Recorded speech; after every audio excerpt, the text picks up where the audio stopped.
Hey, welcome to Mando and Friends, presented by Verizon. My name is Mando Fresco, and today we are here with, I'm going to call you a legend, Constant. Legendary actress, superstar, everyone's favorite TV mom, Constance Marie. Constance, how are you? Hi, I'm good. I would add an extra label. I would call myself a survivor. A survivor. Yes, in the entertainment industry, to be going 35 years strong is you have to be a survivor. Man, I am so excited to have you. We all are super excited to have you here. We're all big fans, Constance, and what we talk about here on the show is just we're gonna share your journey from where you first fell in love with your craft to how I met your father. Now, Yeah. Lopez versus Lopez, everything, with With love, love, yes. all of that. Yeah. Okay, so talk to me about the first moment that you said, I want to be an actor. Well, I started out as a break dancer, so I failed drama in high school because I was painfully shy. And I didn't know how to memorize the words and everything. So I thought, oh, that's off the table. But I always loved to dance. And it was at a time in the late 80s when they didn't have hip hop classes. Like you literally had to be in the underground clubs Yeah. or in Venice Beach, learning the moves and stuff and coming up with your things and popping, locking, whacking, all that stuff. And Wow. that's what I did. Like I always loved to dance. And I got hired to tour with David Bowie for a year. And I came back and I was a legit dancer. And then I got asked to audition to play the dance partner of the lead of Dirty Dancing Wow. when they did a series. They had an actor who could kind of dance, and I was the dancer who could kind of act. So that was the very first time. I honestly, the motivation was I need to pay my rent. Yeah. So I was It doesn't get realer terrified. than that, right? Exactly. No, it was very real. And I thought, look, what's going to happen? They're going to say no. If I have another car crash like I did when I was in high school and I failed drama because I was so shy, well, I'll just go back to dancing. And so I got it. And then I was like, oh, I get my own room and I don't have to dance with everybody else. I get to do my own thing. And it was at that moment I thought, oh, I could do this. I think I could do it. It was pretty terrifying though, because I didn't know anything. Like I didn't know what marks were. I didn't know what a slate was. I didn't know anything. It was just fake it until I learned. And that Fake it till was you make it, as they say. exactly, yeah. That was the moment I went, oh, I think I'm going to do this. At what point do you decide to do this full time? Well, the first job I got to play myself, which was super easy, Yeah. right? I can play a dancer, I can play a survivor. That's me. And then I thought, oh, I like this paycheck. So then I went for other auditions, and my second audition was a character that wasn't like me. She was a lot tougher, a lot meaner, and I went in and I got it, and I was I don't know, I was between the super couple on a soap opera called Santa Barbara, which is one of the very first soap operas that had Latinos in it, Amazing. as like 50% of the representation on the show, and set in Santa Barbara. And of course, everybody hated me because I was in between the super couple. Like I would get fan letters run over by cars, and the edges would be burned on the letter. Oh, fans were no joke back in the day. Yeah. So it's kind of like hate mail in a sense? Oh, yeah. They love to hate you. On a soap opera, they love to hate you. So that was for about a year and a half. And then I thought, okay, I think I'm going to need to learn some technique, because if this is what I'm going to do, Yeah. I need to know what I'm doing. Like, yes, I've been able to do like 3 years worth of acting, but I want this to be like a career. So I went and I studied with the Larry Moss Studio for about 7 years. Wow. And the greatest thing is sometimes when you go study, you're not allowed to work. But again, there's that rent thing and car insurance and all the things you have to pay. So this studio, I was able to balance the two of them at the same time. So I studied and worked at the same time. Where were you working? What was like you had your acting, what was the side hustle? Well, ever since I became a dancer, and I toured with David Bowie, I never had to have a legit job again. Wow, amazing. So, and my last job was at a 50s diner in Beverly Hills. Was it Mel's? No, it was Larry Parker's Diner, where they had like 135 somethings on the menu. It was a nightmare. I got fired and rehired 7 times. Wow. The man was insane. Wow. Yeah, but I got rehired every time. Like I'd get fired for like no reason. And then he would hire me back. Would he And call you, or would you call and apologize, or how would well, that like work? they would say, okay, your shift starts at 5 a.m. and you work till 7. And they go, oh, no, no, no, the scheduling is wrong. You have to come back for the afternoon shift to the evening. And I'm like, we have already worked a couple hours and I've sleep trained myself to be able to get up at 4 to get here at Yeah. 5. And they would do that constantly. And I would get upset at them and then they would fire me. Yeah, and they always won until I got the David Bowie tour, and I'm like, yeah, I'm not coming back. Yeah, I yeah, don't like you guys anymore. yeah. Yeah, so that was my last legit job. But I've delivered Domino's pizzas. I worked at movie theaters. I worked at investment companies. I've you name it, I'll do it. That's amazing. Yeah. That hustle started early for you. Yes, I've been working since I was 13 years old. Man, no, I want to go into the fact that, we're getting into a non-traditional career. Is sometimes either frowned upon or our parents just don't understand, Right. How was that for you? Were your parents fully supportive, or were they a little, caught off guard by you wanting to get into entertainment? Well, in my case, my dad was a DJ in nightclubs and my mom was an impressionistic artist. So they really couldn't say anything, Yeah. right? Like my Wow. dad, I come from a long line of hustlers, like we do what we have to do. So my dad was a cardiopulmonary technician in the day and a DJ in Montebello or El Monte at night. And Nice. my mom was an executive assistant at Carter Hawley Hale, which owned like Bullock's and the Broadway and these big stores.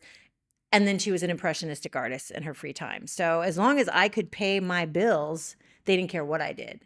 So Wow. I would, be a receptionist in an investment company and dancing at night and cruising to like Orange County and winning money and dance contests and whatever. And as long as I could pay for my books and pay for my car and pay for whatever I need to pay for, they didn't care. So your parents were creatives. Yes. Yeah. Yes. But I didn't want to be a starving artist. I did go to college. Let's see. In between music videos and before David Bowie, I'm on academic probation at several junior colleges because I kept getting jobs and leaving and Yeah. not like signing out or whatever. I wanted to major in business because I wanted to know how to manage my money, how to, negotiate a career. But I kept getting jobs. So Yeah. I'm just kind of doing it again on the job while I'm doing it. Now, you said your mom was an impressionist. Impressionistic artist. That means she paints in oils. She paint. Oh, that's what I was going to ask you. I don't know if she did impressions or. Oh no, she's I was a like, stand-up comedian. Like, who did she? Who would she do? She does a great Seinfeld. Got it. So she would paint. She would paint. Yes. Amazing. Oil paints. Amazing. Yeah. Amazing. She's really good. So you're in the arts now, right? You're acting now. Your first big role. What would you say that was? Oh, That you God. consider, because I know you've had 3 years in, you already did some stuff, but what was your first breaking role? Your big break? Well, I've had several. So like my first big break, which when I realized I was a dancing big break. Well, I was acting as well. Was a Spanish milk commercial. Do you remember those Got Milk commercials? Yeah. Well, they had some in Spanish, and I don't know why I was asked to go to this audition, but I didn't speak Spanish. My family's been here in America since 1850, since before it was America. So we didn't speak it. It's not a gene. If you don't have anybody around you, you don't speak it. Right. So this was in Spanish, and you had to lip sync a song for 30 seconds, and it narrates the entire commercial. And they asked me if I wanted to audition. So what I did was I didn't understand a word of what I was saying, and they played the song for you in the audition in the waiting room, and I just was one of the first people to go, and I kept saying, you go ahead of me, you go ahead of me, you go ahead of me. And I stayed in that room and I listened, and I was the last one to go in. And by the end of that run, like, I don't know, I'd been there a couple hours. I knew it backwards and forwards, and I didn't know what it meant, all of it, but I went in there and I nailed it and I got the job. So Wow. that was my very first like on camera commercial. I got to play a rock star. I got to dance. I got to sing. I got to act. I got to drink milk. It was awesome. Were you like just sipping the They whole put time? soap in it to make it more bubbly. Oh, Yeah, so yeah. Don't drink commercial milk. It's bad for you. I had no idea. Yeah, so that was my first like, oh, this is kind of cool. And then I got music videos like Prince and Belinda Carlisle and David Bowie. I Hmm. toured with that. And then my big break was the Dirty Dancing. That was like the acting big break. And I thought, this is good. I love that. Now, you mentioned that you didn't speak Spanish, Mm. right? And did you ever feel growing up or even in the industry that you you felt like you weren't Latina enough because of that? Did you ever feel that type of energy from others or even from All the time. yourself? Yeah. All the time. I won't even let you finish that sentence. Like all the time. Like you're not Latin enough, you're too Latin. Like that's one of the really there's a great scene in the movie Selena where Edward James Olmos' character, who he plays Abraham Quintanilla, is talking to Jennifer Lopez, who plays Selena. And he says, man, it's hard being Mexican American, right? You got to be more Mexican than Mexicans. You got to be more American than Americans. You got to know about John Wayne and Pedro Infante. And it's hard being Mexican American. It's exhausting. And that's legitly true. And especially when you are going for castings and they literally would give me a scene and expect me to translate the entire 3-page scene into Spanish. Like it was just, you should know this. Yeah. And then, which of course I didn't. And then, oh, I thought you were Latin. Well, yes, I am, but it's not a gene, right? Right, Like you right. have to like have somebody speak to you. Wait, can we give it up for her Edward James Olmos impression? Because that I've was worked amazing. with Eddie so many times. I've played Eddie's wife. I've played his daughter. I've played his grandmother. I've played his sister. Yeah, soon. I think before I retire as an actor, I'm going to do. I will play Eddie Olmos, and it would be the Eddie Olmos story starring Constance Marie as Eddie Olmos. I love that. I love that. I'm watching. I'm watching. That's what I'll do. But yeah. And then when you will go to like a Latino event or something like that, then they're like speaking to you in Spanish and you're like, wait, I don't, I'm sorry. And then there's the pocha and you're like a coconut. And it's like, where's my people? I need the assimilated Latinos. Where are we all? Yeah. So it was very interesting. Through my career path, I've done some really iconic Latino projects, My Family, Selena. Yeah. And I realized that it was a deficit for me to not be able to speak the language. And thank God I had a babysitter from Nicaragua when I was little who didn't speak a word of English. Mm. So again, for survival mode, Yeah. for a couple years when she was around, my mom would be like, Connie, this is Senora Jimenez. She doesn't speak any English. Senora Jimenez, this is my daughter. She doesn't speak Spanish. So I got to go to work. Bye. Yeah. So out of survival, I literally was like, I learned yo quiero un vaso de agua. And I use that for everything. And I would just point to whatever I needed. Sin jabón. No soap. No, no soap in that cup. No. No. It doesn't have to be bubbly. So I went and I remember doing Mi Familia later, right? Mrs. Jimenez, she went away. My Spanish went away. I failed in middle school because you don't teach you grammar when you're 5, right? Yeah. Senora Jimenez was good, but she didn't teach me like subjuntivo and conjugating verbs. Yep. She didn't teach me any of that. Uh-huh. So then I failed in middle school, which I thought, okay, I'll take French. And I got a B. A clean slate. I could start with a new language. No history, no baggage, no anything. So you failed, you said Spanish? I failed, yeah. Failed Spanish, passed French with a B. Yeah. It's so interesting. Because I approached it with a completely objective, clean slate. I shouldn't speak this, or I was just learning. Yeah. And so then I ended up doing like Mi Familia and of course the George Lopez Show and Selena. And I had to do like satellite interviews for CNN in Espanol. And when I shot Mi Familia, they would want me to improv. And I couldn't in Spanish. The character I played would be able to speak Spanish. So I was like, how do you, asking other actors, and some of them didn't speak either. Right. And then some did. So I realized, you know what, I'm at a deficit here. I need to go and learn this language. So I went to Berlitz and they teach you like immersion. And so it was so awkward and it was so hard. And then I think around after a month, my accent got so much better. And then I would know things that we hadn't studied yet. And I remember one student going, did we study that? And it was all that I had learned from Senora Jimenez was coming back. Yeah. And that's why my accent's like, okay. So I thought, okay, if I'm going to represent our people, I got to hit everybody, right? Even the just Spanish speakers. And so I want to be able to reach everybody. And so that's what I did. I went to school and I learned, and just like anybody. And then when I had my daughter, my nanny was like, oh, I'm going to practice my English. And I was like, I'm sorry. I need you to only speak to my daughter in Spanish, Yeah. because I'm going to gift her the language that was not gifted to me. Yeah. And she can speak. She has a pretty decent accent, but she mostly just understands. But Yeah. it's laying dormant in there. And if she ever applies herself, she's actually going to take it in high school. Oh, that's amazing. And I'm like, okay, I want you to know, don't expect to be like super good. Okay. There's grammar and conjugation. You don't know anything about that. Just pace yourself. What's your So, daughter's name? Luna Marie. Luna Marie. Shout out to Luna Marie. I know. She's got this. Yeah, you She's got gonna- this. she's You gonna- got you this. got this Spanish. Girl. You're going to get an A. Si se puede.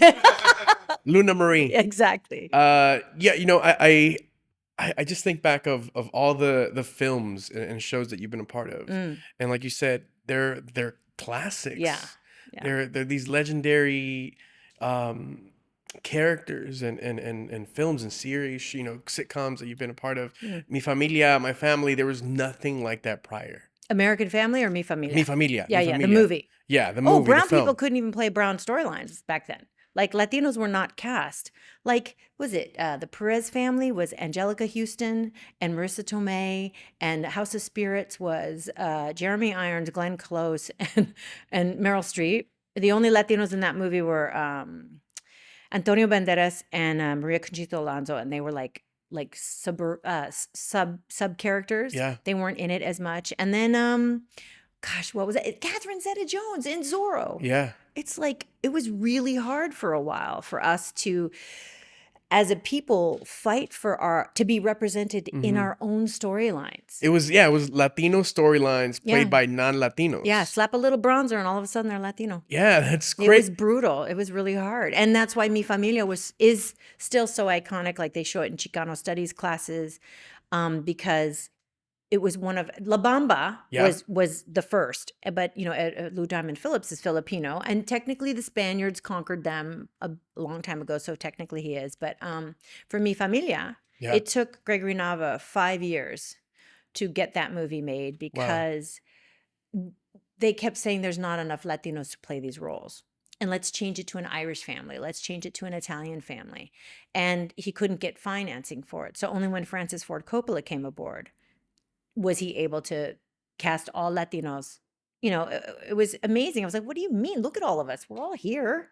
And that was, you know, Jennifer Lopez played my mom in that movie. It was, and Edward James almost was my brother in that movie. And we had Jimmy Smits and Maria Canals, like everybody. We were all in that movie. I remember the first Alma Awards. We were like, we were presenting, we were the honorees, we were doing craft service, we did whatever we had to do. It was all of us. It was like the whole trailer from Mi Familia went to the Alma Awards. Yeah. No. So yeah, they show it in Chicano studies class. That's now.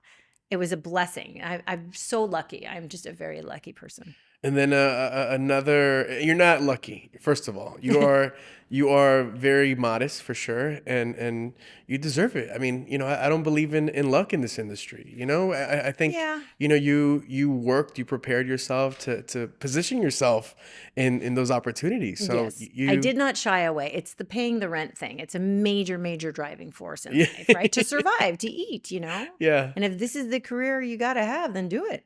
Yeah. Yeah. And, you know, you go into another. You know, you mentioned Selena. Mm-hmm. Selena. I mean, you play such a memorable character in that, and just looking back at that and the impact that your character had, that movie, that film had. Do you ever think about that now? Do I think about the impact of it? Yeah, today. Yeah. I mean, I think because I mean that movie was 25 years ago. I'm shocked that I mean there's a part of it. The reason is that there's a lack of other representation. I mean, in all honesty. But I am very proud that the quality of the work and what we represented to our people, it is long standing and lasting and has such an integrity that and such a pride. I mean, I remember when VHS back in the day, everybody, for those of you who are young, there were these things called VHS tapes and you had to rewind. It took like a half hour. But anyway, parents would tell me that they would have to hide the video cassette of Selena from their daughters because they would wear it out and they would just play it nonstop. And they'd have to buy new ones because stretch back in the day, people would actually stretch Yeah. and it would break in the Yep. machine, in the VCR, which was an old fashioned machine that played the VCRs. Oh my God. I'm glad. Yeah. I'm glad you're breaking this down for all our Gen Z viewers. Exactly. I mean, it was tough, people. It was very tough. You had to have patience. So we had VCRs, right? I'm talking to them. Yeah, I'm now. ready. And then right there. And some VCRs didn't rewind, Yeah. so you had to get like a separate rewinder. Yes, or a pencil. Or a pencil. And you could stick it in the hole and go, look, she's shaking her head. She knows. I think I've shared this story with you, Fred, our DP. I used to love Bambi, right, growing up. Okay. And I would see my dad get the drill, and he would rewind with the drill. That's genius. Your dad is a genius. So I thought my dad's not around today, but I want to watch Bambi. No. So I did it. I want to watch Bambi. And then it just breaks. The tape breaks. I was so heartbroken. I was crying. I made my dad dissect that, and he literally taped it back with like Scotch tape. And Did it work? And it worked. What happened when it hit the piece of Scotch tape? I watched it over and over. I never realized where it went. Oh, your dad where is it like ripped. MacGyver. I know. That's awesome. Funny enough, that's what the guys call me here.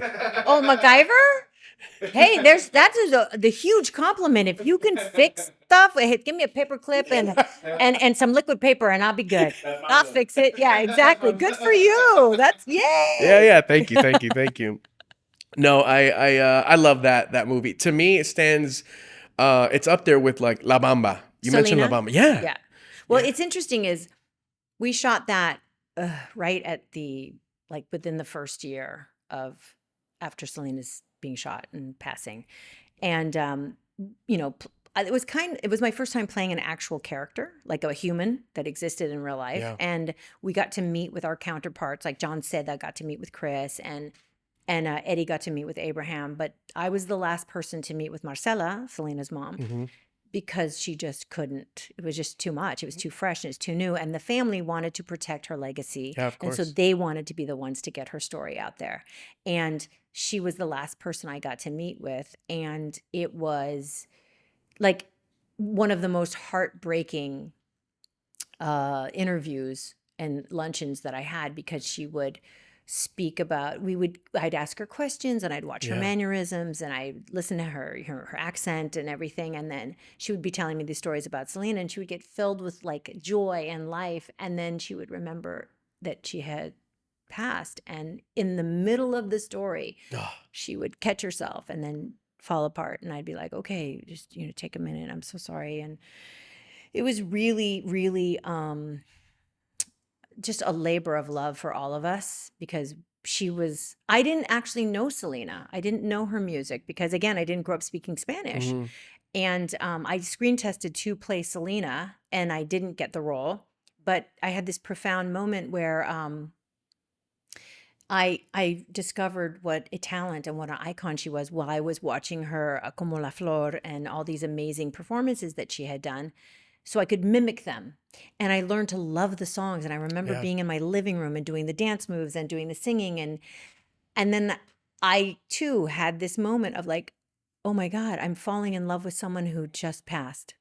And I would mourn her. It was weird. I was Wow. discovering her and mourning her at the same time. And so her mother was doing that exact same thing in these interviews that I conducted with her. And I was not a mom at the time.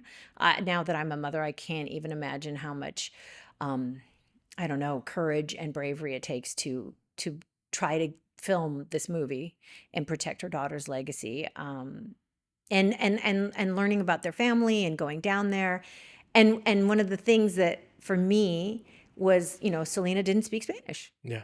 And her dream was to sing in her native tongue, which was English. And I thought, we are helping her achieve her dream, after she's already passed. We're still going to the English market, we are going to blast Yeah. her talent to everyone so she can.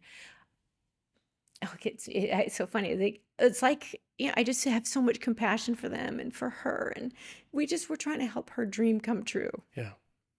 I get emotional thinking about her too. And obviously I was when it happened, I was a fan too. And it's just such a sad story. Yeah. It's such an unfortunate, like one of the worst. It's a It tragedy. it is. It's Yeah. a total tragedy. And the thing is, she was such a wonderful human Mm. that it's just like, why couldn't this happen to somebody who's just nasty and somebody who's Yeah. mean? Like, we wouldn't mind but somebody so lovely and generous and kind and talented, so talented. It's just, and by somebody who was like her fan Yeah. manager and a close friend. It's just so tragic. And pobre Lupe Ontiveros, who played Yolanda Yeah. Saldivar, she wrote this fabulous letter to the parents and was like, I'm playing this role. I am so sorry that this role even exists, but I will do my very best to get your daughter's story out there, and and the fans hated her because she did Bet. such an amazing job. And they didn't have anywhere to put their hate. Right.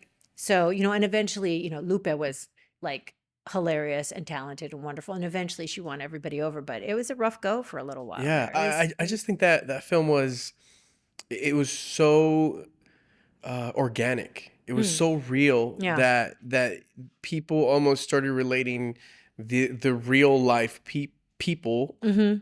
to the characters, Yeah. the Like the Jennifer, actors. Jennifer was Selena Right. for a lot of people. Yeah. Right. I Yeah. think people still picture Jennifer Yeah.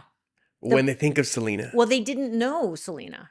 Like, if they knew Selena, then they know Jennifer played her. But like the success of that movie, and if you didn't know Selena, you're like, oh, that's Selena, right? But then when you see the real Selena Quintanilla performing at that Houston Astrodome, like, she's just like a powerhouse. And honestly, I'm glad I didn't get it, because I would not have been able to do as an amazing job with that career move that Jennifer has done.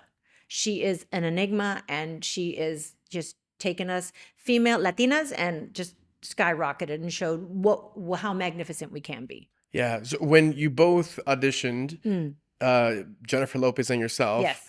did you know she was also auditioning for Oh yeah, the role? we were all there. We had to do extensive makeup and hair transformations Wow. to look like Selena. Now Jennifer was a lighter skin and more lighter hair and than I was. I actually this is like my lighter hair. Yes, I dye my hair by default. And it looks amazing. Thank you very much. But my normal color is like dark, like yours. Yeah. And so they had to darken her hair, and my hair worked. And my skin tone worked, but they had to use Sadie Lopez. She tested as well, and there was this other 18-year-old girl. I cannot remember her name, but she looked exactly like Selena. Wow. But she was so young, and she Yeah. didn't have like the acting chops and whatever. So there was all of us. Wow, I saw everybody. Man. Yeah. Man, what a moment, right? What a moment in time. Yeah, I saw somebody. It's so funny. You all on the internet. You get everything. Like, we used to have to like search, go to library, and like microfilm and stupid stuff like that. But somebody posted. I don't remember where I saw it, but like people send me things of the outtakes of all of our screen tests for Selena. They Wow. have Jennifer, they have me, they have Sadie, they have this other lovely actress. And you see us, and I'm like, wow, that's like gold. Like, I would have, now I can, see it. Of course, I was terrified the whole time when I was there. I was just like, I'm not worthy. I'm not talented. Look at her. She's cute. Oh my God. Yeah, it was a car crash. But retroactively to look at it, and it's like, wow, I did that, even if Yeah. I didn't get it. It was so funny as I had worked with Gregory Nava, the director, Hmm. before on My Family, Mi Familia. So he's very sweet.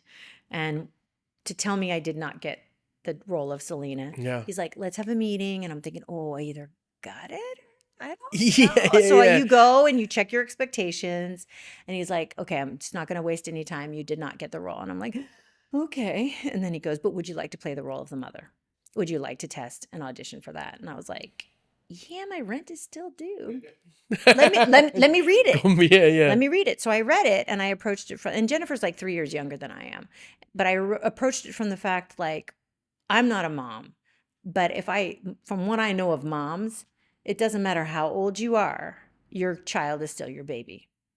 So Jennifer can only be 3 years, younger than I am. And the good news is I got to play with a little Becky Lee Mesa Oh, yeah. when she was 8. So I got half the movie for me was a young child. And I thought, well, let's just pretend she grew up, and she's still my baby. And maybe I could do this. And I screen tested with age appropriate actresses like Jenny Goggle. And there was, I think, was Wanda de Jesus. I think she tested. That could be incorrect. Don't Yeah. quote me on that. But there was a bunch of us, and for me, they had to bring an age makeup team, and they Yep. had done that to me on My Family, Mi Familia. Hmm. So I was already familiar with the latex and the stretching and the whatever. So by the time you're done with that process, you feel old. So it's You're in that chair for a while. 2 hours of them stretching 42 places on your face. How gravity's going to pull you. They lay hot latex and then they blow dry it and then they put this oil and then this powder and then they let it go. And it's like, "Rah," and And the then you have the big wrinkles, they glasses. stay there. Yeah, yeah. And the wigs and the fat padding and the whole thing. But they did that for my screen test and they showed Marcela Quintanilla, all the ladies, and she picked me. Wow. Yeah, so I was approved by Selena's mama, By the mom. by the mama. Yep. Wow. You you were you had so many iconic lines in there too. Yeah, yeah. Like people till this day, I'm sure. I just saw you in Francia, which we'll get into how I met your father. Yeah. You in Francia did the washing machine Yes. video together. Yes. What's so crazy is, I have been doing this. So what? Selena was 25 years ago, Yeah. and people ask me to do the washing machine, but no actress has ever asked me to do it with them. And Emrod Tobia plays my daughter on With Love.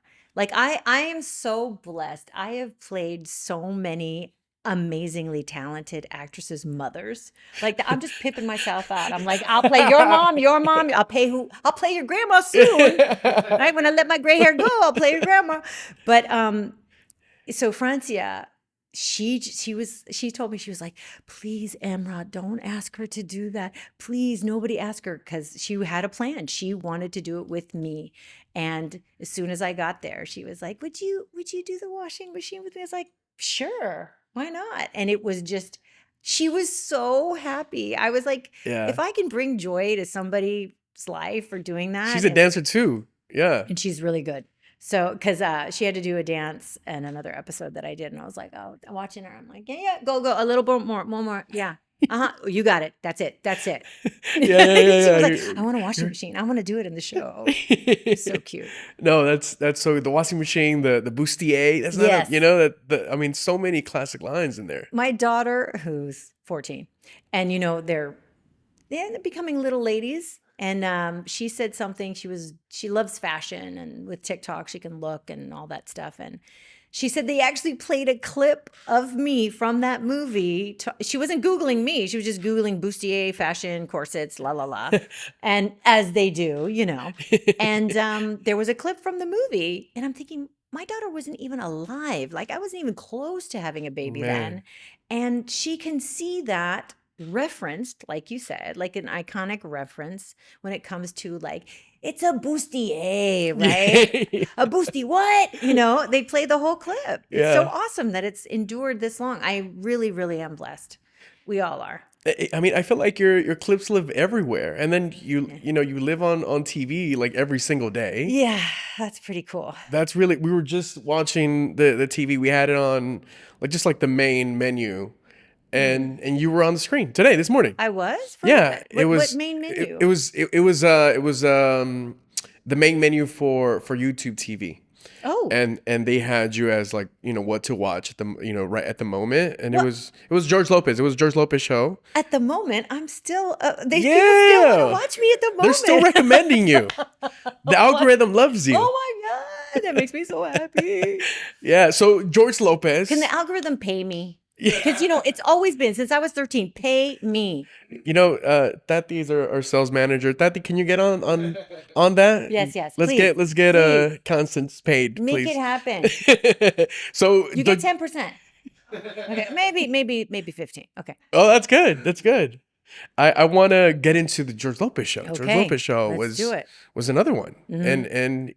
and we all love Angie Lopez. Yeah, so cute. Angie Lopez was all of our crushes, Yeah. and Oh my God, that was a weird thing for me. yeah, tell me about it. How was that? So, well, so one of the weird things about me that only on George Lopez did I really realize was that, so when you're on a family sitcom and you're on network TV, basically they test you. I was explaining before about testing like your likability, your what's your demographic that responds to you. Do they respond to you more dramatically? Do they respond to you your humor? What? So there's these knobs and they do these focus groups and they test, and that's a piece of paper and it would break it down like for your likability.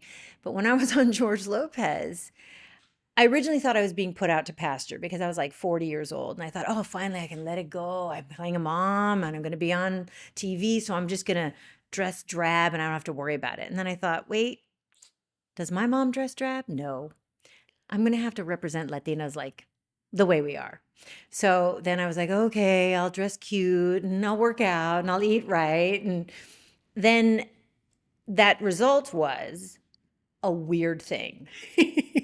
Wives would come up to me and go, girl, my husband loves you. He thinks you're so sexy. And I'm like, okay, you're the wife telling me how sexy I am and that your husband fancies me, and you want to take a picture with me so you can show your husband how cute I am? This is weird. And then a mom told me this thing where her son was watching the TV. Yeah. And he, the TV was the babysitter, and she was like in the kitchen or whatever. And it's such a weird story, but I came out onto the scene. On the scene, yeah. And the little boy went, ah. And the mom was like, I think you were his first crush. And I thought, okay, these are women telling me that their sons have crushes on me. And I thought, I don't know what algorithm this triggers, but I'm hitting women's wives and women's sons, and the women don't mind. Like, I must be cute enough, but but still trustworthy. Yeah. Like, I'm not going to jack your man. I Not won't like- take not your like a son. real threat. Exactly. Yeah. You can. I'm safe to have around your men, ladies. Yeah. They trusted you. Exactly. They trusted me, and I thought, this is so weird. Like, I never thought of myself that way, but I guess I'm cute enough, but not threatening too much. It's a great formula. Now, you have you mentioned the kid, right? Was Yeah, watching. yeah. Now you have these kids that are full-on adults now. Yeah. Grown men. Were They're you like, the 8-year-old? What's that you? What's that you? What's that you? I was about to tell you, when you Oh, ran no. into my I don't want to mom. hear any private stories. No private stories. Well, there's one time. Hey. I was alone in my room. You walk in and I was like, She caught me, mom. Oh, that's so funny. always Is your mom watching going to be calling me later? You'll be getting a Facebook message from her. No. That's why I don't go on the Facebook. Now, I recently that went viral. A rapper, an artist Yeah. named Jack Harlow, Yeah. was saying that he had the biggest crush on you. It's so weird. It's so weird. Somebody it was my daughter's classmate's father was like, have you heard about Jack Harlow? He has a big crush on you. I'm like, who's Jack Harlow? I had no idea, right? Because I'm old. And they showed it to me, and I thought, how am I supposed to feel about this? Like, he's cute, but he's looking at me and this girl from Euphoria. We're Yeah. in Selma Hayek. Like, at least Selma's in my demo, right? My age range, and she's super cha-cha. Like, Selma Hayek is. I mean, even George Lopez on the show is like, Salma's gonna be in heaven. I'm like, oh, okay. Like, I get that one, but I'm like, dude, I'm like, really could be your mom. That's just, but I guess on TV, I don't age, right? I'm Right. still me when I was 40 instead of 57 now. So I guess that makes sense. But yeah, when I was like, wow, that's a completely different generation, a different demo, and we're still, sorry, I talk with my hands. Oh, it's fine. I'm Latin, you know. We're still reaching America, which we knew how important the show was when we were doing it, because again, I had come from the time when I wasn't even allowed to audition for roles that, and not just me personally, but like they were not going to have a Latin person in this role representing Latinos, and it was just horrible, and it was hard to stomach. It was hard to maintain a career, any forward momentum. But now that was the time when, oh my God, when I knew this statistic, it was crazy. I knew the weight of what we were doing. We were the first English-speaking Latino representation as a family ever to make it past 13 episodes in 75 years of television history. Wow. That means since the beginning of TV. You had Desi Arnaz, and he was half. Mhm. But since then, we were like the only ones with like a predominantly Latino cast. So every day that I drove onto that Warner Brothers lot, I knew there was a weight on my shoulders of like, this can't alienate us from our own. We have to represent how we are.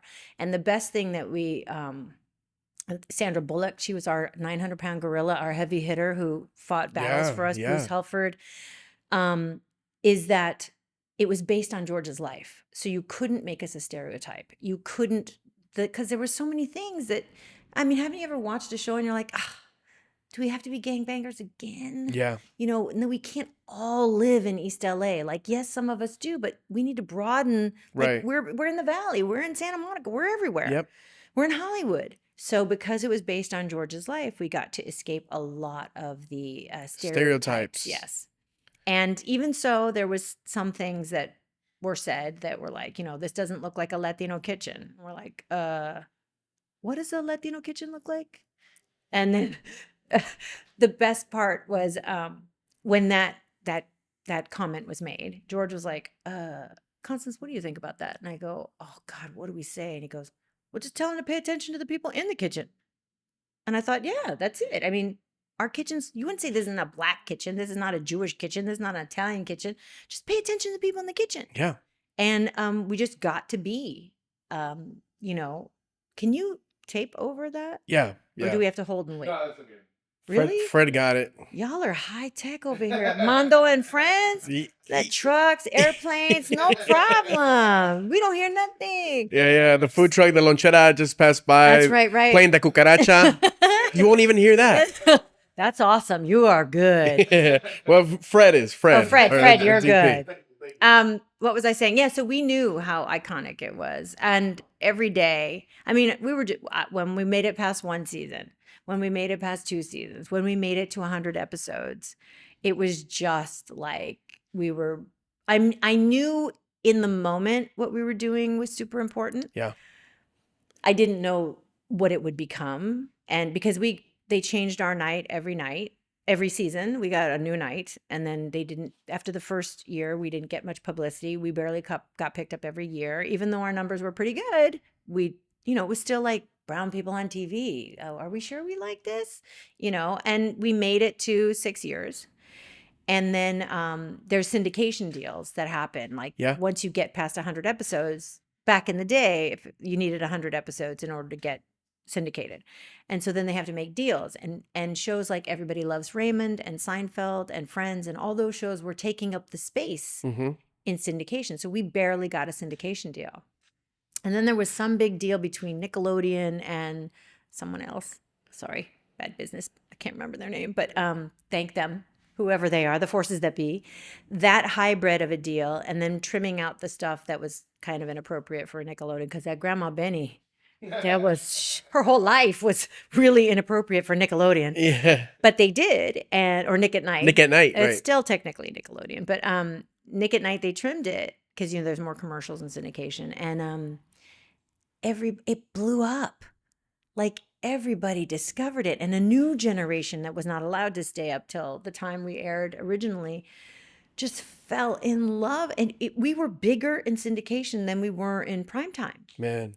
And we only got canceled because they said family sitcoms were going away. Nobody was interested anymore. Like it was Scrubs and although My Cousin Earl, all those single camera comedies that I consider slightly amusing, Yeah. they're not laugh out loud kind of like sitcoms are. Like Yeah. they're very jokey. And yeah, we've never been off the air since 2003. Wow. I know. Give it up for that. 20 man. years, right? There's not many shows like that. No, there's none. There's none. It's never happened before. She's like, for the record, no, No, there is none. isn't any. I mean, one of the things, and I used to say to George, and we were both on the same page, is we will not feel that this show is a success until we leave the legacy of several other predominantly Latino themed shows. Yeah. That's what we're here to do. Like you get the door open and you drag everybody And you along leave it open. behind you. And you leave it open and you kind of push whoever you can. And the problem was because a lot of those shows that they tried to do with Louis Guzman and Al Mandrico and Krista, they weren't based on their lives. So it fell into the stereotype Yeah. often. Yeah. And it wasn't universally appealing. Like it could hit this market, but not this market. And somehow ours still made it. And that's, when I see representation, I just think the representation is so important that we need more. We truly need more. Yeah. But I'm glad that we're here, still on the air at 3:00 in the morning or on Peacock or wherever we are now, TBS. Yeah. So we feel seen as a people and we know it works. We just have to find the next one. It transcended cultures too. Like Yeah. it transcended the Latino culture. Yes. Everyone. It's such a universal show. Yeah. And I think that's what execs, that's what these companies need to realize, that it's based on a story. People Right. aren't saying, oh, it's a Latino show. No, this is a family show. Yes, it's a father, a mother, a sister, a daughter, a brother, a grandma, and they happen to be brown. They're the familial storylines, and I think that is what touched everybody. When we first our breakdown of demographics when we were on prime time was a third white, a third brown, Latino, and a third black. We even across all the demographics. Yeah. We touched all of them. And I thought, well, that's what you have when people just get to be people Right. instead of a stereotype. Right. I mean, it felt like I was a big fan of Fresh Prince growing up, right? The Fresh Prince, Yes. Family Matters, Full House, the George Lopez Show. Yeah. That's how it felt. Yeah. And it's beautiful to still see you pop up on our I know, TV isn't that crazy? every single day. Yeah. And the algorithm still showing you a bunch of love. It's so crazy. Thank you, algorithm. Even though you're giving all this generation ADD, but and you're politicizing and dividing us, but algorithms sometimes they're good. Sometimes you got it going on. Sometimes there's some good. There's some good to that Yeah, I madness. You talk about the sitcoms, and now there's like this revitalization of the sitcom, Yes. right? Yes. Did you see? You're on Lopez versus Lopez. Sometimes. I'm going into Yes. this, and would you see Mayan on set from time to time when she was little? Oh God, yeah, all the time. She was like my little stepdaughter in a lot of ways. She was so young. She was like 6. I think she was 6, and we were there. 6 years. Every day, Mayan and everybody would come down. And it was just like I watched her grow up. Yeah, Mayan Lopez, George Mayan Lopez's daughter. Yes. George Lopez's daughter, Ann Lopez, his ex-wife. Yes. And we were sort of like surrogate family. There was not many of us brown people on the Warner Brothers lot. I mean, like it stopped at security. Yeah. And then Yeah. there was nobody. And we became a family, and then and they've been trying to reboot the our OG show for a Oh long man, time. that'd be Yeah, amazing. it would have been amazing, and contractually and Warner Brothers and blah blah blah and deals, Yeah. and they got so close, and then it didn't work, and so close. But when Lopez versus Lopez, Debbie Wolf, who's the creator, and along with Bruce Helford, who's the creator of our original George Lopez show, they got it from a Latino point of view, from Mayan's point of view, and Mm-hmm. like base it on George and Mayan's relationship. Like a lot of that stuff is their dynamic. Yeah. And I think it is one of the bravest things. Like we may not get a reboot because he's a little busy on this, but this is again iconic, and the representation between a Latino father and a daughter, between any father and daughter, and dysfunction, and working through things, and hanging out, and people being flawed and trying to maintain their relationships. And they have a token white guy. Yeah. Pretty Yeah. awesome. Yeah. Yeah. Pretty awesome. Who's hilarious. Oh my God. Yeah. Matt Shively is brilliant. Yeah. He's brilliant. And I've been shadowing directing because my hope is to direct one of those episodes. Wow, that's It amazing. would be so awesome to do it. So to see George and Mayan, like not as characters, but like themselves, more themselves, playing these characters, being brave, going to all these emotional storylines, but still hilarious. Yeah. And representing on a more universal level. I'm so all about that. I think it is wonderful. And they're breaking, traumas and cycles. They're Yes. talking about a lot of Depression, deep anxiety, topics yes, on that yes, show. yes. And again, making it comedy, right? Like Yes. making it funny. Well, that's the thing about like comedians. Yeah. Nobody became a comedian because their life was perfect. Like their life had to be so jacked that they had to find a way to interpret it and make it funny. Yeah. And that is, on one hand, very hard to live with as a human, but gold when it comes to that. And I also think the reason sitcoms are coming back a lot is because we've had a pandemic and political divisiveness, and everybody's estranged, and there's all these, anxiety and depression and things that people have to deal with. But if you get people, there's a great quote, if you can make people laugh while their mouth is open, you can shove some truth in there. Mm. And it is magnificent how it works. And I even said, I did an interview somewhere with George, and I started to get emotional because I was like, this is so brave of him to be this flawed and this more who you are. Yeah. And I think it's got to be uncomfortable to do it, this healing so publicly. But again, that's how they lived their lives. Yeah. Mayan, maybe not so much because she was a kid, but she's funny. She's in her own right, a talented, funny human. And so it's really, really magnificent to watch. Yeah. No, Mayan is great on that show. And, Yeah.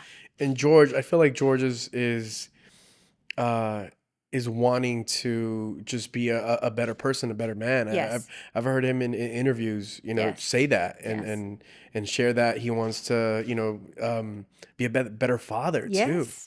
I mean, that's what I mean. That's what's so brave. I'm Yeah. like, the George I knew a million years ago, well, he wouldn't be saying that. But now, I mean, everybody evolves. Everybody tries to be the best human that they can be, right? And Growth, parents, I mean, none of us comes from an idyllic background. Like there's some dysfunction somewhere. Mm-hmm. And the bravery of the human existence is to always try to improve and try to heal. And then if you have kids, you want to give them a better life. And so George is trying to do that with Mayan. It's like Mayan is funny. She wants her own show. And the healing is in front of the camera as well. So that's so brave. It's kind of like an I Love Lucy situation. Yes, but they didn't get to be as authentic and as real with some of the stuff they were dealing with, because they had to sleep in separate beds and they couldn't mention the word pregnancy. It was like weird. There was all these weird standard and practices that they had to deal with in back in the day. Yeah. Right? I think it's more so like in the sense that in I Love Lucy, they would bring some of their like real life situations Yes. into being in front of the camera, right? Yes. And obviously, I feel like this one is deeper. Oh, so much so. Well, because society is a lot deeper. Right. Society is not as afraid. Like you can say the word. It's more pregnant. transparent. Yes. Yeah. And struggling is like acknowledging that everybody struggles, especially like for Latino men. to be able to go, you know what, I don't know what I'm doing, and I'm not tough all the time, and I mess up, and to be emotional and cry and have access to your feelings. I mean, that is a giant step in growth. And the more that we talk about that, the more healing it is for everybody. So I think it's a gift. I really do, on their personal level, for America, and for representation for us as a community. I love that. And we got to see you. You made I know, my little appearance. a cameo there. That was so intense. Well, because I was shadowing Yeah. to direct the same time that I was going to do my little guest spot. And it was the very first time that... The Christmas episode. Yes. So it was the very first time that I got to be with mostly everybody. Maciela Lucia, who played Carmen on the original Lopez, she wasn't there. But it was Luis Garcia, Belita Moreno, Valente Rodriguez, and then George and myself. And it was just this surreal moment because, I mean, you guys don't know, but on the backside of every set, it's just plain wood, right? There's nothing there. And so when you stand out there for many years, trying to make your entrance, trying to find your line, trying to make sure you have your prop, whatever, and have everything together, it's a weird kind of moment where you go from reality to the show and to your character. Yeah. And we had not stood in that plain wood back area together in many, God, I don't know, 2007. Wow. Right? Since 2007. And You say a joke in there. You haven't seen your husband since 2007. Yeah. But we were there, and we were all we were like vibrating. We were all very emotional. You could tell. It was like, I was like, we had a moment, because we always used to like do like a circle before we went out back in the day, and we had a moment. And then we were just so thankful to be here, and we're all together again. And everybody started to get really emotional. And I was like, George, don't look at me. Just don't look. Turn around. I'm going to cry. You know, my makeup and hair. I just turn around. Belita, stop it. Don't look at me. Louis, go away. Go away. Go away. Because it was just so much love and history. And I was like, please, God, let us get out there and be able to like remember our lines and stuff. And we did. And it was this great, and Selena is so amazing as his ex-wife. And, you know, everybody was so gracious and welcoming, and we didn't want to like, you know, this is not our show. Right. This is their show. And she was like, oh my God, it must be. I go, look, we are passing the baton to you guys. Yeah. And take it. This Yeah. is like, if we're not getting a reboot and no other shows are out there, we're passing the baton to you guys. So you be the best nasty ex-wife you possibly can be. Yeah, she's great. She is great. She's so good. Yeah. So good. And it was just this great moment. We had that before we actually got out on there. So when she gives me that hug, it's like a legit hug, and it means so much more than what's said on the page. Yeah, I mean, when you guys hop in through that door, you can feel the energy. Yeah. The audience didn't know we were there.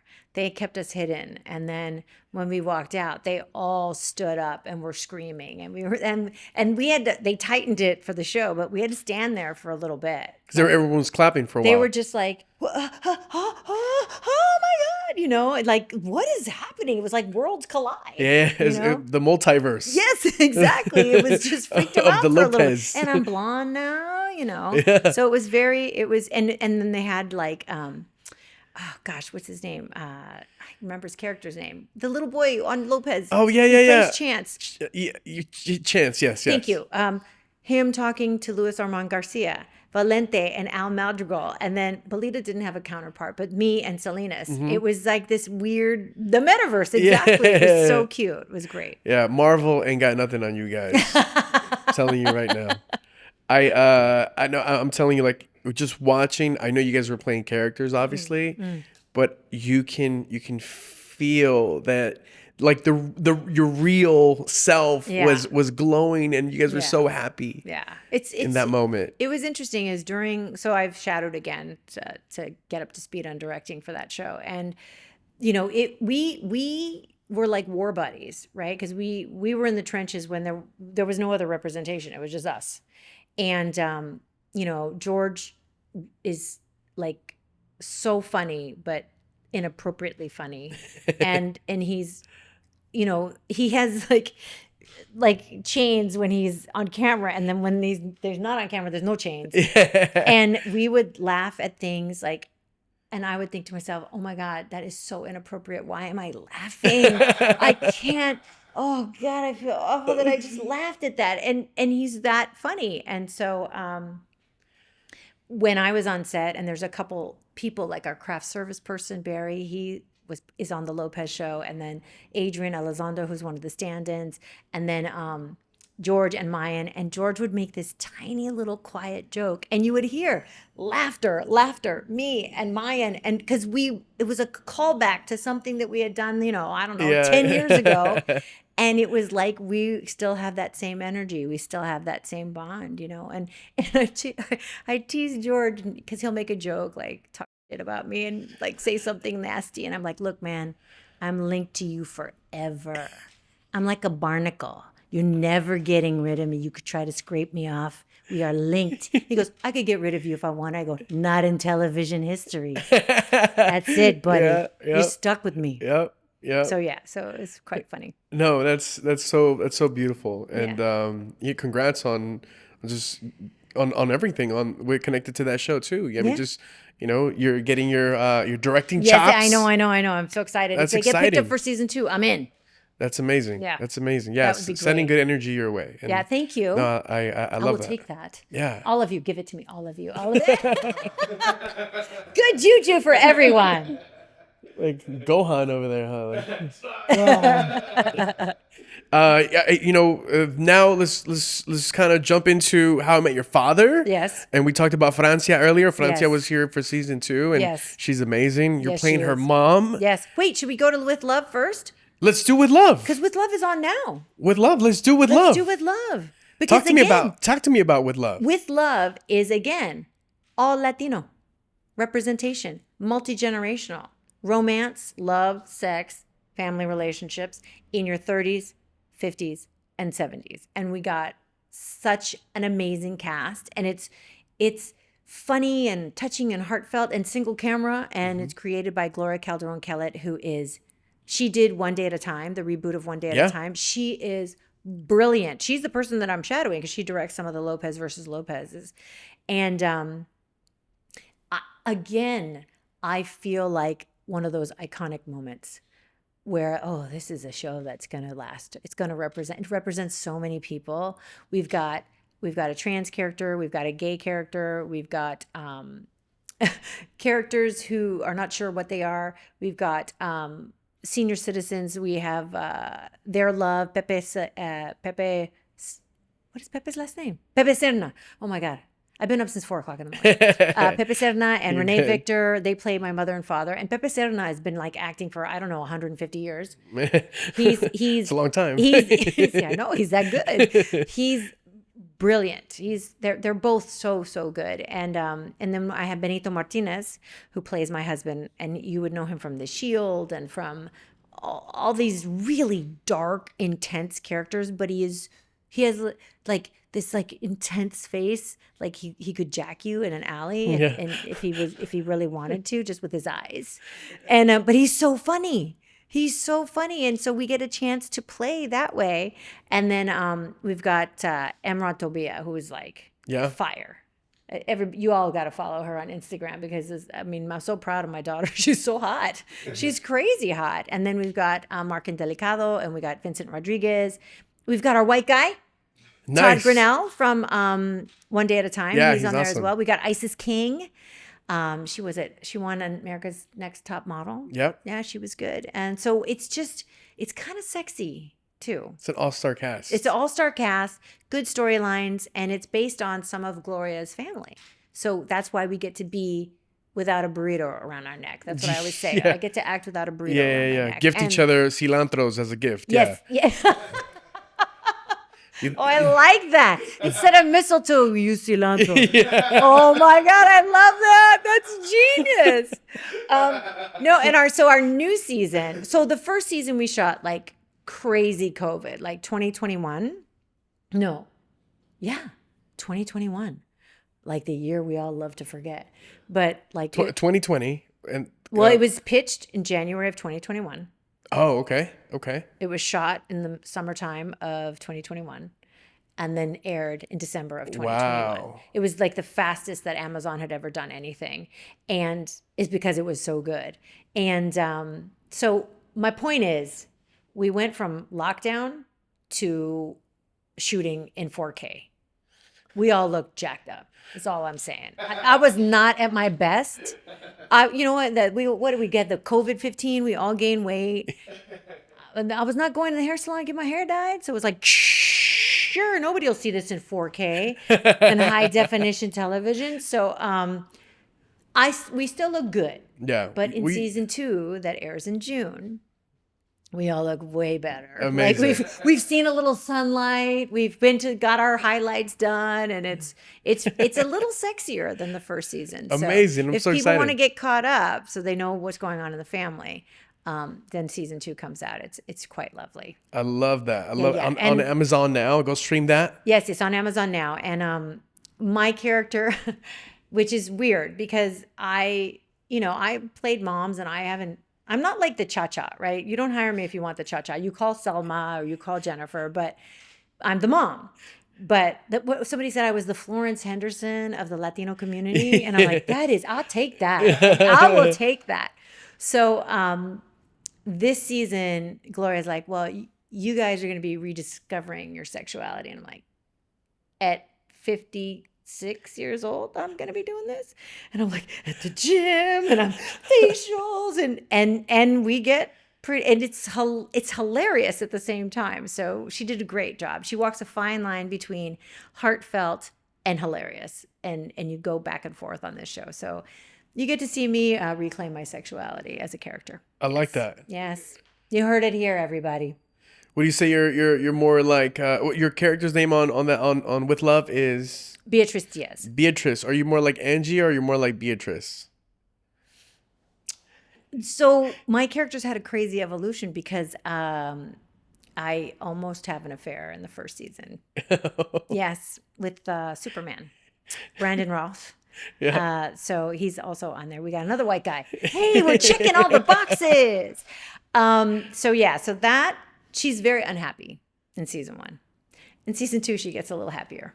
So I don't know. I don't have a fine line. It's a fine Somewhere line between. It's somewhere between the two. At least I'm not how I was on Switched at Birth, which I was mean. I was a mean mom. Regina Vasquez. I knew sign language, but I was a little mean. I was a tough ass. Yeah. Yeah. So go in and watch that show now. Yes. With Love. Yes. Again on Amazon. Yes. And we have to support these shows. We have to support Yes. these shows.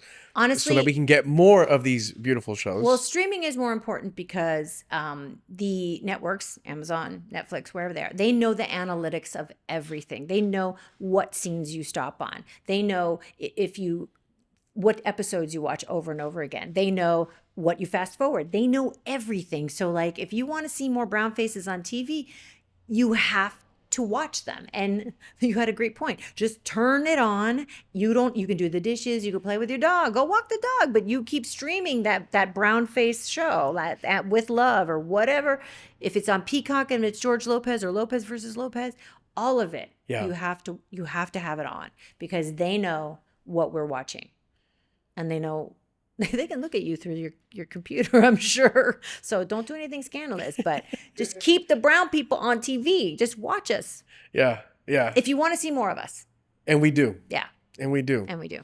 I love that. Now How I Met Your Father. I want to talk about How I Met Your Father. Yes. You're great in that. And I try, And like I mentioned earlier, you play Francia's mom. Yes. Francia Rosia. And Francia is awesome. And how is it on that set? It's okay. So a very interesting thing is that Hilary Duff, who's also on the show, was like 15 when she was on the George Lopez Show. And she did a Yes. reoccurring character Wow, on the yeah, George yeah, Lopez yeah. Show.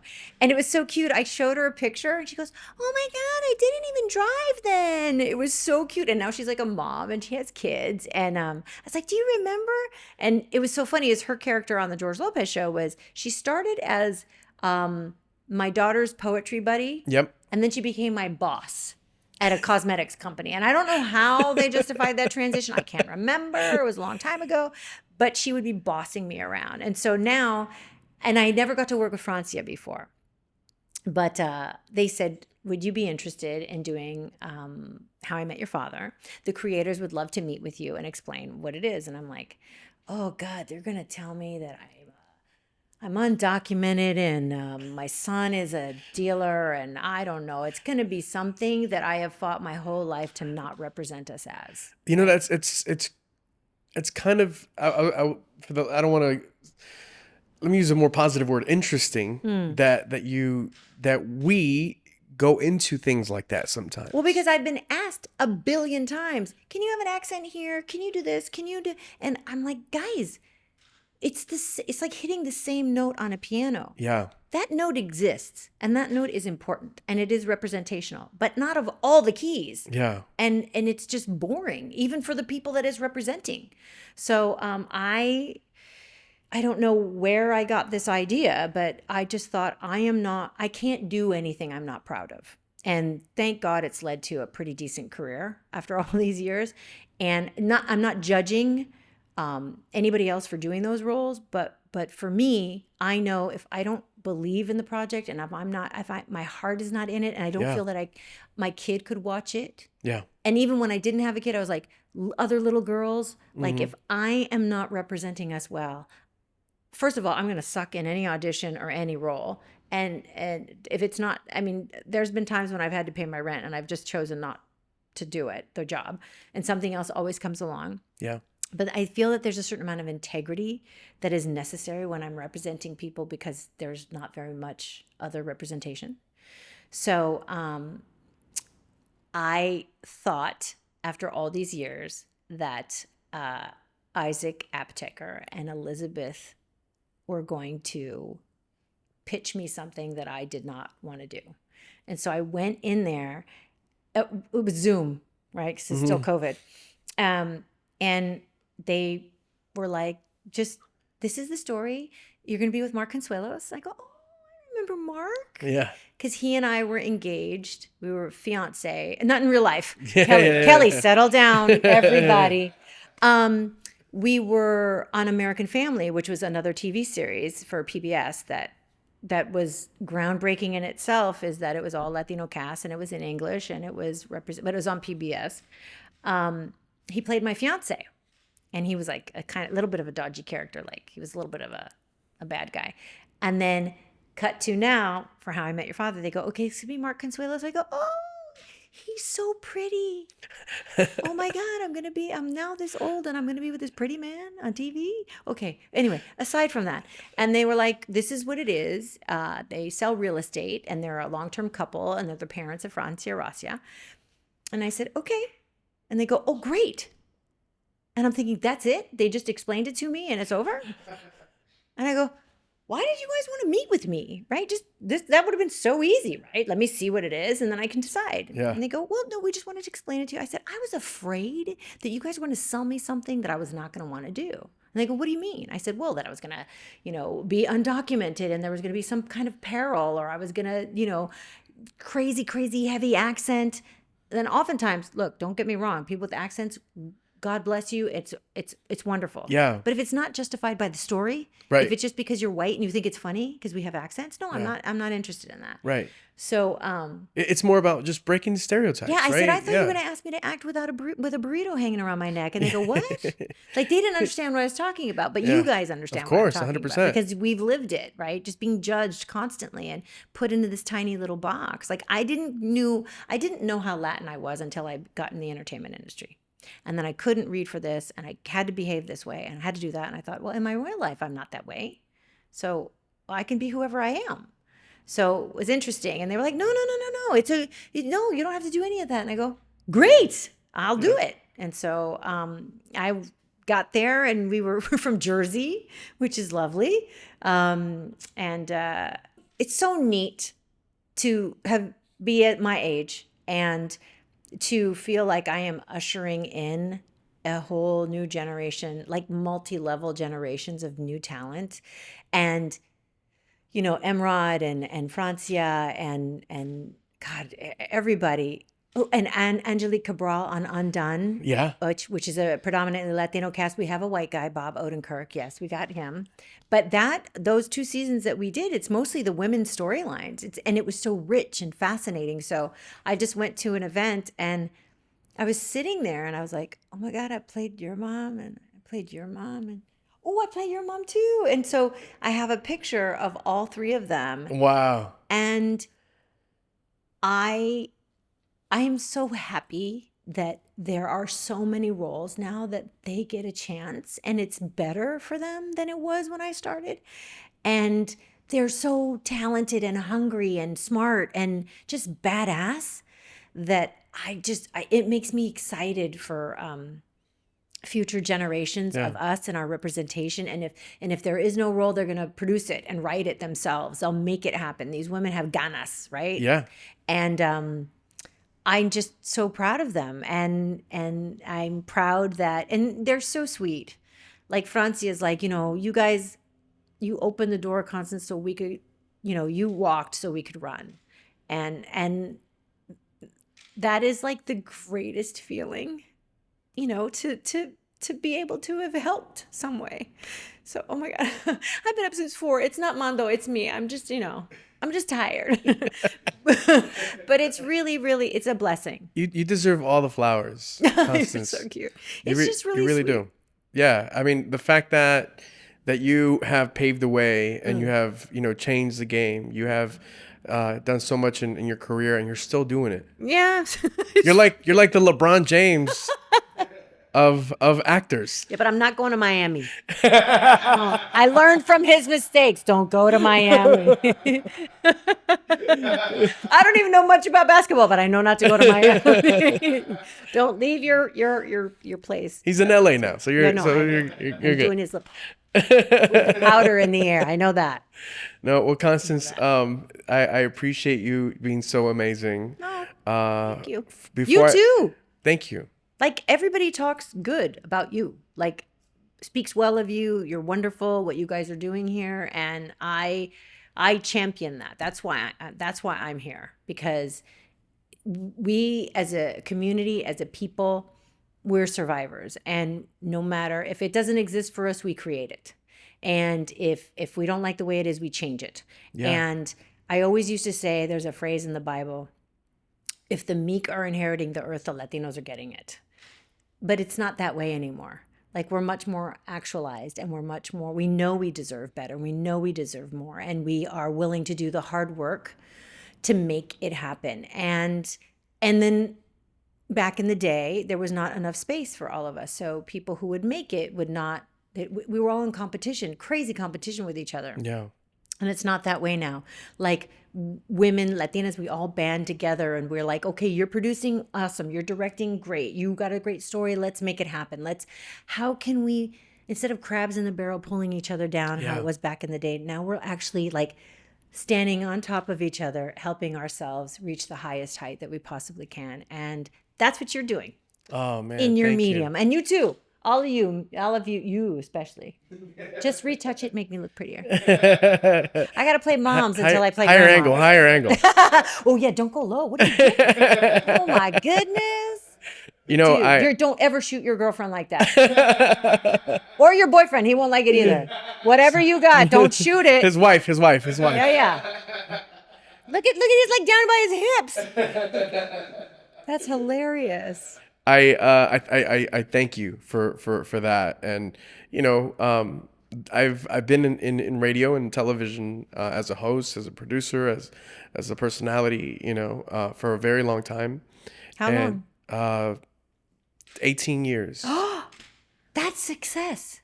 The fact that you can endure for that long, it's not easy. And constantly having to evolve and reinvent and do what you have. That's huge, dude. You should be so proud of yourself. Thank you. Really? Thank you. Yeah. So there was a lot of things that obviously I didn't like, and stereotypes and all of that, just the treatment and Right. the energy that I wasn't a big fan of, and I decided to build my own, right? Yeah. To build my own company, and have a talented group of people that I call familia, and Right. it doesn't feel like a dog eat dog world, Right. It's we're all looking out for each other, and we're all creating, we're all winning, we're all making money together, Right. and that's the road that I wanted to pave for Hubway, for Mando and Friends. That's why Mando and Friends was created, to tell stories. I felt like there was this gap,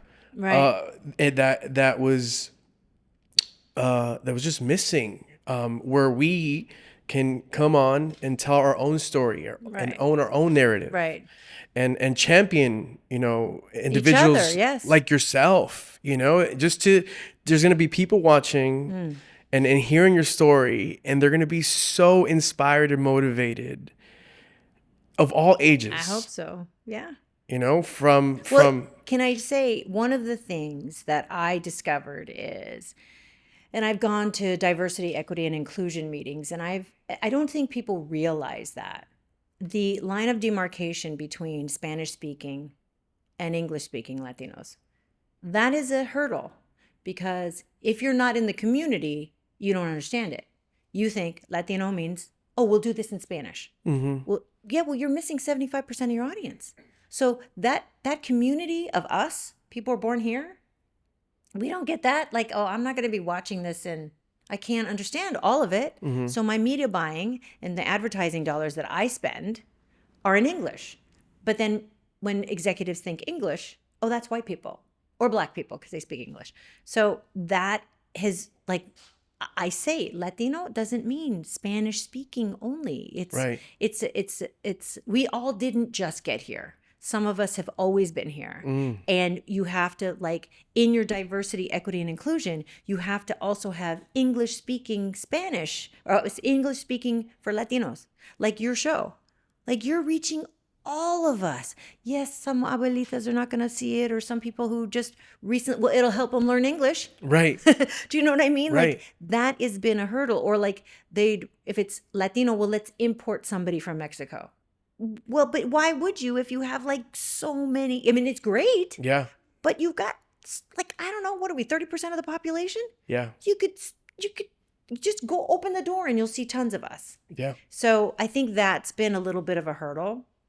But I think the younger generations, you all who have the internet since like you were born, understand the global reach that we have. For sure. And the global reach of English, right? Because I don't know about your personal histories, but once you realize that you've got to be able to do both, that's when you have success, because you're reaching more everybody, and you are not just putting yourself in a tiny little hole, in a little groove that's only in Spanish and can't reach anybody out of that demo. Right. You're like embracing everybody, Right. So I think that is a major cog in the universal appeal. It's so important. Yeah, I agree with you, and we've been doing a lot of projects that are for English speaking Latinos. Yeah. And we're fortunate enough to also get some of the opportunities where, if they want us to do Spanish, we make sure that we also do the English. Yes. It's not, hey, Mom, we want to contract you to do something. I want to book you to do something, Spanish. It's like, okay, great. But we have to do the English one Yes. too. 1000%. And I think that's something that I'm very grateful for, that my parents taught. That was my first language was Spanish. I grew up not too far from here, about 15 minutes from here, a city called Southgate. And You're predominant so cute. Southgate, not Southgate. South. It's two words. Southgate. I know where it is. It's south. For people, it's that way. the gate that's on the south side. Yeah. And I mean, I'm so fortunate that I was able to learn both, because I know that some weren't as fortunate. I wasn't. I had to go to school. I know how much money I spent to learn how to speak Spanish. If I had, but again, my family's been here so long. In the 1950s, if you spoke Spanish in your English class, you failed. If you had an accent, you failed. So the assimilation in the 50s that happened Yeah. was crazy. Like if anybody spoke Spanish, they couldn't do well in school. So you were dissuaded from doing that. And I think you personally should be able to do both. You should have both. It should be celebrated. But when it comes to furthering our representation, everybody needs to know there's a little bit of a split there. Yeah. And you can't just do one and not the other. And if you do just the Spanish, you're missing. Like I did a movie called Tortilla Soup. It was with Hector Elizondo and Raquel Welch, may she rest in peace, Elizabeth Pena, and Jacqueline Obradors. And it was based on I think it was Ong Lee, Eat, Drink, Man, Woman, which was this amazing film. And they did it for Latinos. And it was made by Samuel Goldwyn Mayer. And it was all of us as a family, and spoiler, it's been out for, I don't know, 300 years. I was Hector Elizondo's love interest. Like you thought Raquel Welch was going to be his love interest, and it was actually me.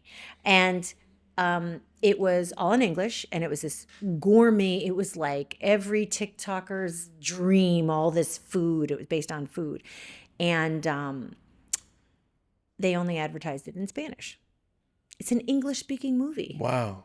It's in English, but they only advertised it in Spanish. So the Latinos who saw it in Spanish and wanted to go see it show up at the theater and they don't understand what it's about. Yeah. And then they wonder why a Latino movie doesn't do well. Yeah. And then the English-speaking community, Latinos who are not watching Spanish TV, it's not being advertised to them, don't go see it. So it becomes a self-fulfilling prophecy of like, you think it's not going to do good, but you're only doing marketing that guarantees it doesn't do well. So yeah, that was a big battle for Hector Elizondo and I were like, what are they doing? They don't understand. Yeah. But they would hire some consultants who had connections in the Spanish-speaking community and only drove traffic that way. So you're very smart to do English and Spanish. You're reaching everybody. Yeah. Yeah. God bless you for being able to do both. Oh man. Again, very blessed, very grateful for that. Yeah. A lot of opportunities came from that. When I first auditioned to be on the radio, everyone was speaking English, and I just happened to say something in Spanish like "aquí con ustedes" or whatever, and then that stood out, and that's why I got the call. They're like, "Hey, we like that You can do threw some Spanglish. that It's you can do some celebrated for Spanish." once.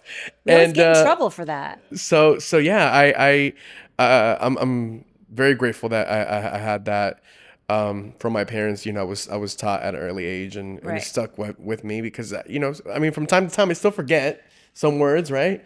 But Again, it's not a gene; it's a talent, and it's a superpower. It's a skill, and yeah. it's a skill, and you have to be exposed to it, and exercise it, exercise it, and it's very interesting. It's so wonderfully celebrated, but if you don't have it, it's like shame. Yeah. Like, come on, man. Yeah, and it shouldn't. That's it. Yeah, and I think a lot of us are in this our generation, millennials, and even Gen Z are very vocal about that now. Yeah. You know, it's like, hey, if we don't speak Spanish, that's okay. I'm still, Becky G. I always say this. She says I'm 100%. She's not 50-50. She's not 50% Latina, 50% American. She's 100% Latina, 100% American. Yes. And I've It's never Edward agreed. James almost doing that speech in Selena again. Yes. You have to be more on both sides. And it's exhausting. Yes, it really is. It really, really is. And just going back to what you guys did with George Lopez, the show, that's what we're trying to do with Mando and Friends. You know, it's happening, it's working now, where we're transcending, the Latino demo. culture. Yeah. And there's a lot of people that aren't Latino that want to hear your story, Constance. Well, Let's hope. That One can want only to know hope. more about you. It's true. Yeah. And that's why this show exists, and that's why we're so happy to have you here today. And before I let you go, we're gonna do Did your iPad unfreeze?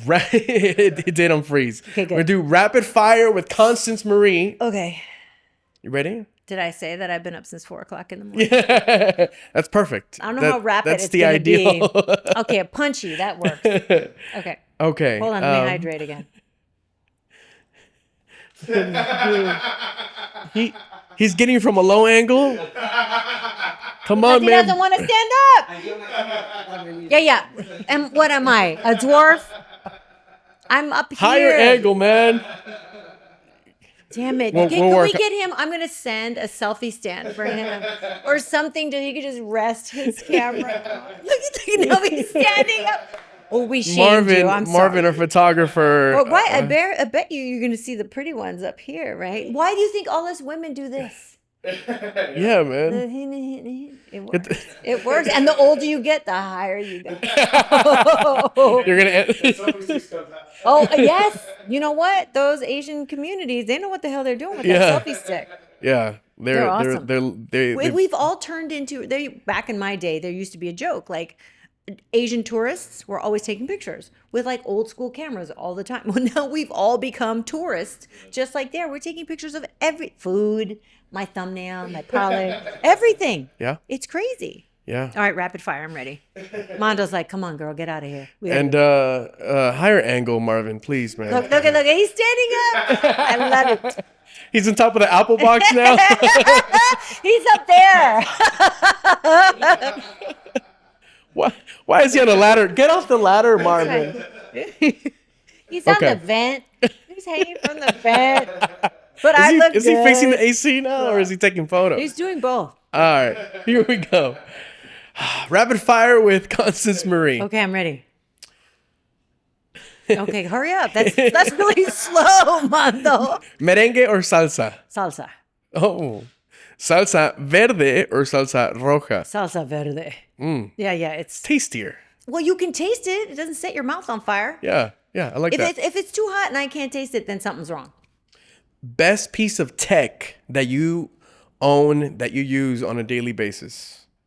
That has to be my phone. Yeah. Right? Yeah. But I'll I take still that. have an alarm clock, which is really good. I need an alarm. You need an alarm clock. If you have to get up super early, I do 3. You have to have all alarms come with 2. So you set 1, then you set another one 3 minutes after Wait, that. you own different alarm clocks? No, it's the same one. It has 2. Oh, okay. But then your cell phone across the room with the final alarm. So you kind of come out of your unconsciousness and you stagger and you're like, do I want to wake up? And then that ding, ding, ding, ding from across the room and you hate that sound. So you got to get up and go turn it off. And by the time you drag your tired ass over there and turn it up, you're awake. It's a whole thing. I need that. Yeah. I've been telling myself I need an alarm clock because my phone doesn't wake me up, and sometimes the alarm on the phone doesn't even go off. What? What kind of phone do you I don't have? know. Let's not Mondo. put brands out there right now, but it happens. Really? Oh, really? It happened. Has it happened a few times, right, guys? Oh, Maybe no. once or twice. That's not. It can't put you on brown people time. That's Yeah, no. You got to represent, Mando. Represent. But it's not my fault. I just don't wake. It just doesn't No, I wake know. me up. So you got to do. Well, here's the I gotta thing. do an You got to alarm do clock. this technique, and I only learned it like One across yeah, the room. but it has to be the third one Okay. because you've already pulled yourself out of 2 levels of consciousness. Out of REM sleep is the first one. The second one is like just nice and irritating enough, and then you're so irritated that you're kind of awake. And by the time that one goes across there, you're mad. And you know you have to wake up to turn it off and put it on loud. So the first 2 help you get up and not sleep through it. And the third one, once you physically have to walk over there, Okay. it'll work. Trust I'm me. sold. No, I need. I'm on. This is your mom talking to on. you. I am everyone's mom. You better listen to me. It's true. And yeah, I always listen to mom. I'm going on Amazon right now after our talk. Just Oh, yeah, to see with to stream Yeah, it just and to turn buy an it- alarm just clock. turn it- Okay. Do both. Okay, good. And it has to have a battery backup as well. Okay. That's super important. Battery backups. You got. That's That's right. a pro tip. Yeah. Because when you have back-to-back 14-hour days, 16-hour days, and you got to be at work at 4 in Santa Clarita, or the whole crew and the whole day gets backed up, there's no joke. And you're the only brown person on the show. Yeah, not a You not a got to good get look. there on time. Yeah. You're the first one there. Yeah. Yeah. Okay. Okay, that was my rapid fire. That was like, oh God. If this is as fast as it's going to go, we'll never leave. Favorite party song? God, I know the lyrics. I think it's Nicki Minaj. It's not WAP. It's the one we're gonna the rocket one. Oh my God, my daughter's gonna kill me. She talks about Okay, rocket look. launcher. No, it's like oh God, I can't remember. Do you it. hear the beat or the anything like a melody or? It's got this kind of beat to it. Yeah. Oh my God. I'll text her, but she's in school. Can't be that mom. I'm trying to remember the I mean, I could go something. Nicki Minaj song. I'll count. Judges, does that count?